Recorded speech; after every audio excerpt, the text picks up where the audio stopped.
Hello. അപ്പോൾ ഹസ്ബൻഡിൻ്റെ ഫാമിലിൻ്റെ കൂടെയുള്ള ഒരു കുട്ടി വ്ളോഗ് കാണാം. അപ്പോൾ നീലേശ്വരത്താണ് നമ്മളുണ്ടായിരുന്നത്. രാവിലെ ഇതാ ചായയെല്ലാം കഴിഞ്ഞ് നല്ല ചൂട് നെയ്പ്പത്തലും പിന്നെ കറിയെല്ലാം ഉണ്ടാക്കി തന്നിട്ടുണ്ട്, ഒരു ചട്നിയും ഉണ്ടാക്കി തന്നിട്ടുണ്ട് അതിന് പെങ്ങൾ. പിന്നെ അതെല്ലാം കഴിച്ച് നമുക്കൊന്ന് പുറത്ത് പോകേണ്ടിണ്ടായിന്, അമ്മക്കൊന്ന് ചെക്കപ്പ് ചെയ്യാൻ വേണ്ടി. അപ്പം നമ്മൾ പോയിട്ട് വരുന്ന സമയത്ത് അവിടെ നാടൻ ഫുഡ് കിട്ടുമെന്ന് പറഞ്ഞിട്ടുണ്ടായിന്.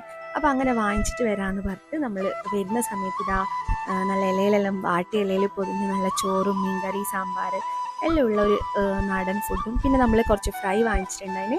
ചെമ്മീൻ ഫ്രൈ നമ്മൾ വീട്ടിലുണ്ടാക്കി. അപ്പോൾ അതെല്ലാം കഴിച്ച് എല്ലാവരും കൂടി ഇതാ പെങ്ങളും മോളും പിന്നെ ഞാനും ഹസ്ബൻഡും കുട്ടികളും അങ്ങനെ എല്ലാവരും കൂടി അതിനടുത്ത് തന്നെ കടപ്പുറം, അങ്ങനെ കടപ്പുറം പോയിട്ട് വരാമെന്ന് വിചാരിച്ച് അങ്ങനെ വൈകുന്നേരം പോയി. അതിന് മുന്നേ തന്നെ നമ്മൾ ചക്കയെല്ലാം ഉണ്ടാക്കി വെച്ചിട്ടുണ്ടായിന്, എല്ലാം പ്രിപ്പയർ ചെയ്ത് വെച്ചുകൊണ്ട് നമ്മൾ രാത്രി നല്ല ചൂട് ചക്കയും കട്ടൻ ചായയും കുടിച്ച്.